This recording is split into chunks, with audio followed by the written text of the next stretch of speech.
Hey, how's it, everybody? I know this is not the usual venue in which you're used to seeing me do these videos. I'm usually in my car. I'm actually in the office at work. I'm on my lunch break, my Mittag Essen for my German friends, my Comida for my Spanish-speaking friends.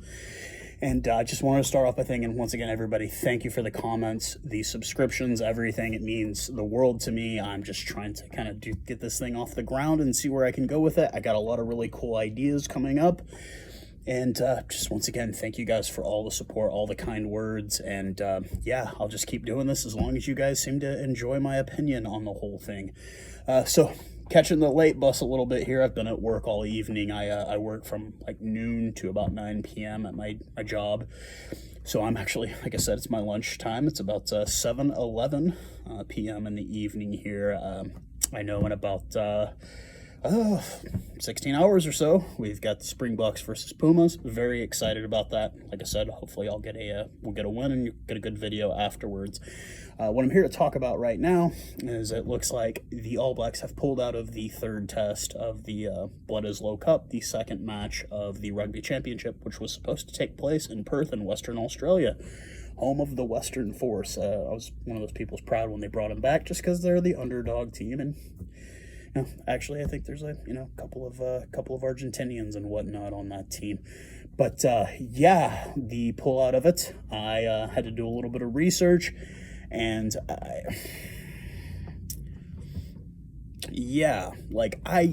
get it. You want to play a third test match in that Bledisloe Cup, but these scores 33-25, and it was because the ABs played a bit crap at the beginning of that game.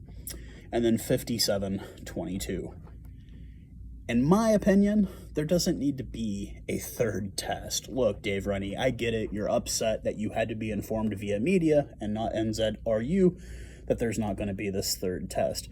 And I get that you're a new coach and you want as much time to develop your players as you can. This isn't much of a series, man. 19 years straight. It's not much of a series. And I get it. The fans want to see the game, but really, what's the point of a third test if it's not tied? And it's been a blowout. The second game was a blowout. Do you want to put your top squad out there for a third game and watch them possibly beat a B squad of the All Blacks? No, because it doesn't really count for anything, man. I get it and I understand, but like as a fan in America, I just don't see, it just doesn't make any sense. I get it that you want to have the game and you need the playing time to develop your players and try out different set pieces and try out different lineups. I get that, but like, look, man, like you're not gonna get the cup, man. It's not gonna help you.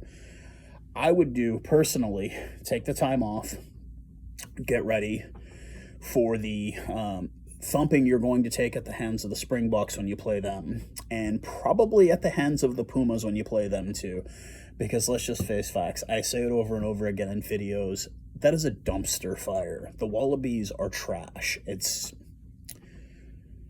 They're trash. That means you need to develop. You can make it bigger than what it is, but right now, dude, you're not helping the situation. Yes, we understand that COVID, nobody expected this.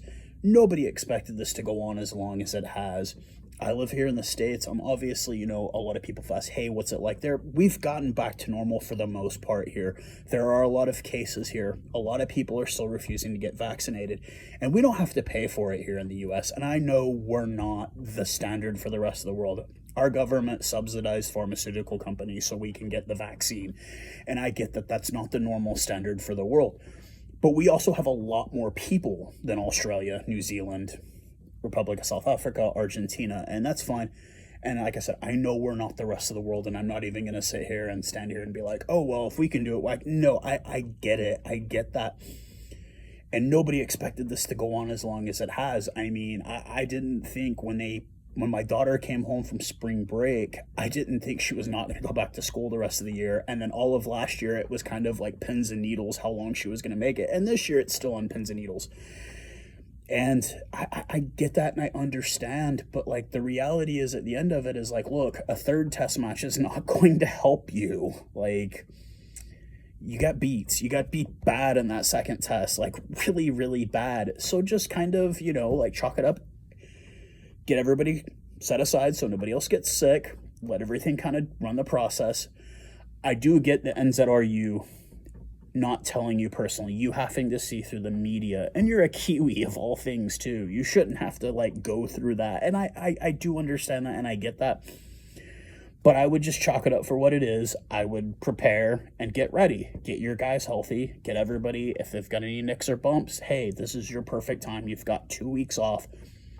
Do your thing. You've got some time to prepare. You've got a little bit more time to figure out what you're going to do when you do have to play the mighty Springboks and when you have to play the Pumas. Like, you're going to need all the preparation. This is something that I remember the great Johnny Wilkinson saying, that preparation, without preparation, he doesn't know how he would have won a World Cup in 2003. I know I bash on England a lot. Johnny Wilkinson, I think, is one of the all-time greats, and I just enjoy that guy. I thought he just had so much charisma and class, and he was just another guy, great ambassador of the sport of rugby.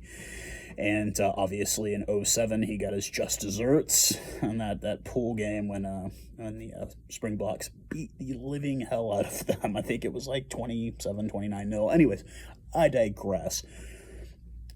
Take your time off. Take some time off. Get your guys prepared. Get Quaid Santini Cooper to do a couple of more interviews where he has a smug look on his face all the time and talks about how he's an Aussie.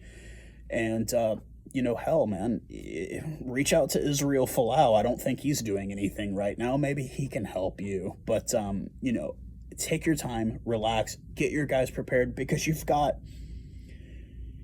at least 4 more games to go. Lord willing. I'm also of the personal hope that they decide to move the whole thing to South Africa, because getting up to watch a primetime game in New Zealand is like 2 o'clock here, local time here in the States. At least if it's in South Africa, it's like 9, 10, 11 in the morning. If it's in Argentina, it's pretty much the same time, so I can be up and watch the games and be great, and it's awesome. But take your time, step back, kind of figure out what you want to do. I know I bash on Australia rugby constantly, but deservedly so. Look how bad they've done in these first 2 games. The first game, I think the only reason it was even that close was because the All Blacks played pretty bad in that first half, and then played really bad in the last 20 minutes. But that second match, it wasn't even close. It wasn't even competitive. I turned it off. You just saw it coming. It was a blowout, man. It wasn't even close. So that's this opinion of mine. I could be wrong. I could be hey, look, they need to play these tests, and that's fine. Look, I get it. It's about developing players. It's about developing things. I live in the U.S. We've got Ireland coming to Las Vegas, Nevada, in the end of October to play a test series against the USA Eagles. I looked at going. The tickets were ridiculously priced. It's in an indoor U.S. football stadium.